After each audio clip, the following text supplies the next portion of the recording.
제가 신대원 시절에 설교를 배울 때 설교학 교수님들께서 강조하는 것 두 가지가 있었습니다. 첫 번째는 해석입니다. 아무리 좋은 의도를 가진다 할지라도 해석이 제대로 되지 못하면 그것은 올바른 설교일 수 없다.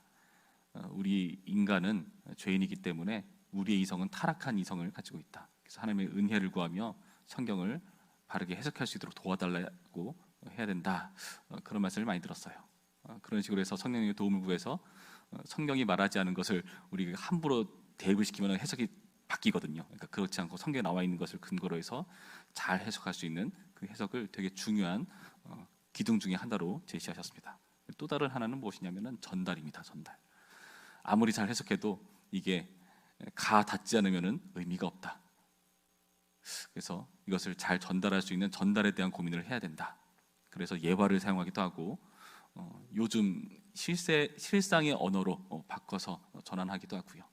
저 같은 경우는 설교를 구성할 때 그냥 쭉 하는 게 아니라 전체적인 이야기 있으면 이것을 의도적으로 어떤 부분은 나중에 말하려고 좀 참아놨다가 나중에 말하기도 하고 어떤 부분은 좀 여기서 배치를 바꾸기도 하고 이런 식으로 구성을 좀 신경 쓰는 편이기도 합니다. 이 모든 게 다 사람들에게 제대로 전달되기 위해서. 전달이 왜 중요할까요? 생명의 말씀이 들려지지 않는다면 아무 소용이 없기 때문에 그렇습니다. 그래서 그런 노력들을 해나가는 것이죠. 정말 중요한 것은 무엇인가 하면은 이것이 바로 생명과 연관된 문제일 때 그때의 전달이 굉장히 중요합니다. 본문을 보시면 다윗에게 생명의 위협이 될 만한 그런 소식이 있죠. 바로 그의 아들이었던 압살롬으로부터 이제 다윗을 추격하는 그런 소식이죠.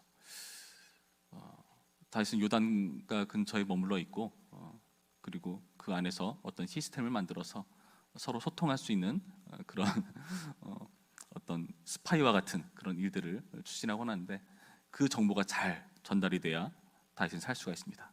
그게 끊어져 버린다면은 알 수가 없잖아요. 언제 어떤 추격과 위협이 있을지 모르는 일입니다.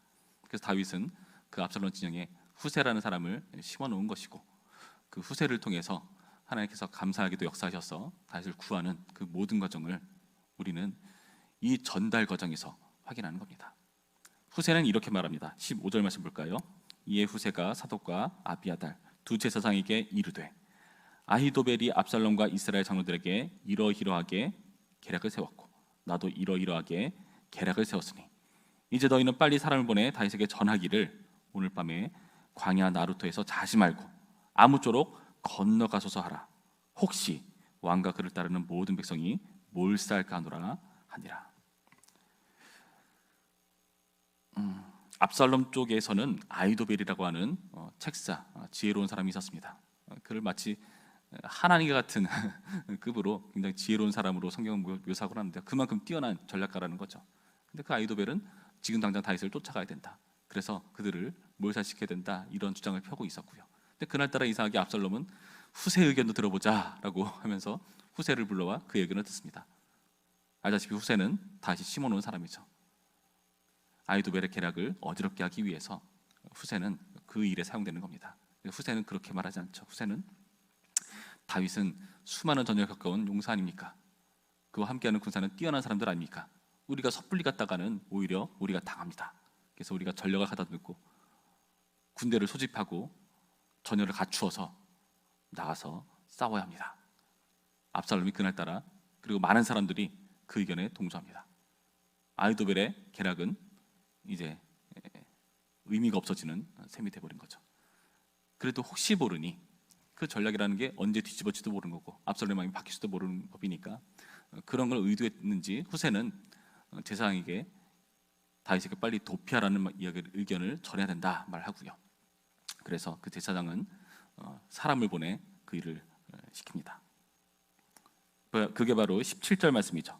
그때 요나단과 아히마아스는 아까 얘기했었던 사독과 아비아달의 아들이에요. 근데 다윗 쪽에 있는 사람들입니다. 그러니까 소식을 전달받아야 되는 그 중간의 역할을 하는 사람이에요.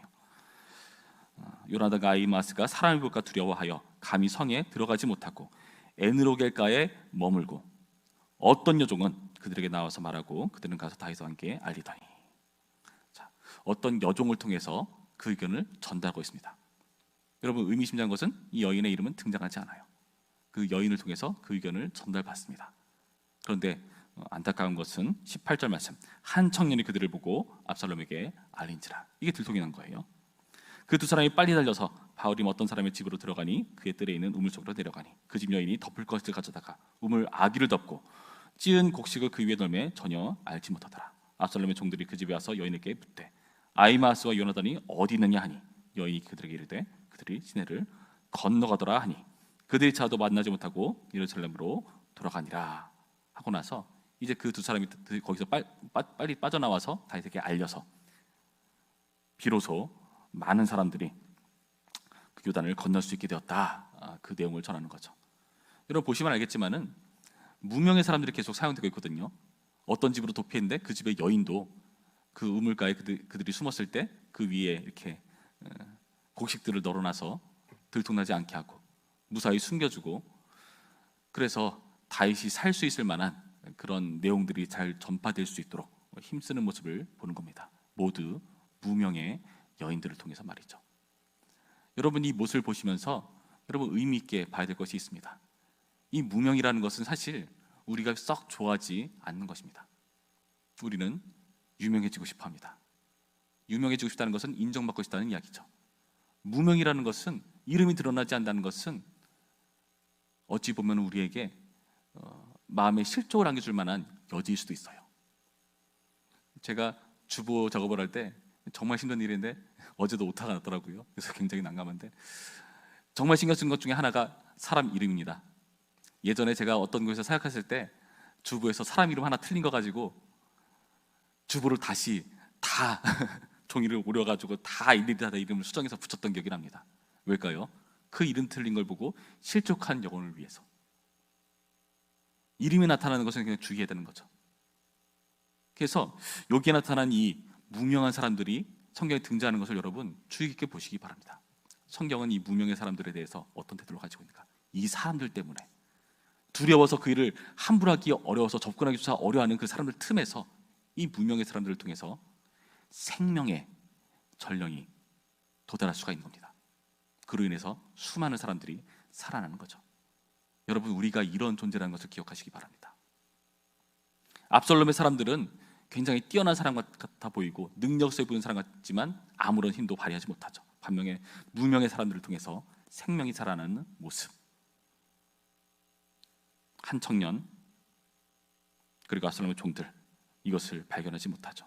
그런데 안타까운 것은 수많은 사람들이 여전히 이 압살롬과 함께하고 있다는 것입니다. 24절 말씀 보실까요? 24절 말씀. 이에 다윗은 마하나임에 이르고 압살롬은 모든 이스라엘 사람과 함께 요단을 건너니라. 다윗을 잡기 위해서 군대로 수집했을 겁니다. 수많은 사람들이 그 자리에 함께했겠죠. 다윗을 잡는 일에 말이죠. 그 일에 마치 이스라엘 사람 전체가 함께 참여한 것처럼 묘사하고 있지 않습니까? 26절 말씀 볼까요? 이에 이스라엘 무리와 압살롬이 길르앗 땅에 진치니라. 수많은 사람들, 한 민족 전체를 적으로 둔 그런 묘사처럼 보이면서 얼마나 다윗을 두렵게 만듭니까? 여러분 무명으로 일하는 게 왜 힘든가 하면은 그게 대세가 같지 않기 때문에 그렇습니다. 대세는요 우리가 하려고 하는 방향과 다르게 하는 것처럼 보이기 때문에 그것을 역행해서 그것도 무명한, 유명하지 않은 그 보잘것없는 일 같기 때문에 굉장히 힘든 상황 가운데 있다는 겁니다. 아무도 하고 싶지 않은 일. 그런데 정말 압살롬은 대세일까요? 수많은 사람들이 그 일에 함께하고 있지만 압살롬이 대세일까요? 그렇지 않습니다. 25절 말씀 봅니다. 25절. 압살롬이 아마스로 요압을 대신하고 군 지휘관으로 삼으니라 하면서 이 아마사에 대한 이야기를 자세히 설명합니다. 여러분 근데요 이렇게 자세히 설명하고 있다는 것은 아마사가 여기서 처음으로 등장하는 인물이기 때문에 그렇습니다. 그 전까지 등장했던 사람이 아니에요. 이 사람은 군대와 관련된 일에 있어서 한 번도 등장한 적이 없었던 이름입니다. 의미심장한 표현이죠. 요압을 대신하여. 무슨 말입니까? 그 사람은 요압이 아니다. 뛰어난 군 지휘관일 수 없다. 요압은 어떤 사람입니까? 물론 나중에 좀 죄를 짓고 좀 벗어난 면이 있긴 하지만은 다윗을 위해서 충성하는 사람으로 지금까지 나타나지 않았습니까? 그 요압 같은 사람일 수 없다는 것을 성경은 여기서 보여주는 겁니다. 이 사람은 지금 막 등장하는 그런 사람이다. 전쟁 경험도 우리가 확인할 수가 없고, 여기서 이제서야 처음 등장하는 이 인물, 요압을 대신해서 말이죠. 그만큼 제대로 갖춰진 군 지휘관을 갖지 못한 상이라는 것을 우리는 여기서 보는 거죠. 반면에 마치 하나님의 말씀과 같이 지혜를 칭송했었던 그 아이도벨은 어떻습니까? 23절 말씀 볼까요? 아이도벨이 자기 계략이 시행되지 못함을 보고 나귀 안장을 쥐고 일어나 고향으로 돌아가 자기 집에 이르러 집을 정리하고 스스로 목매어 죽음에 그의 조상의 묘에 장사되니라. 아이도벨은 자기의 전략이 시행되지 않는 걸 보고 자살했다라고 표현하죠.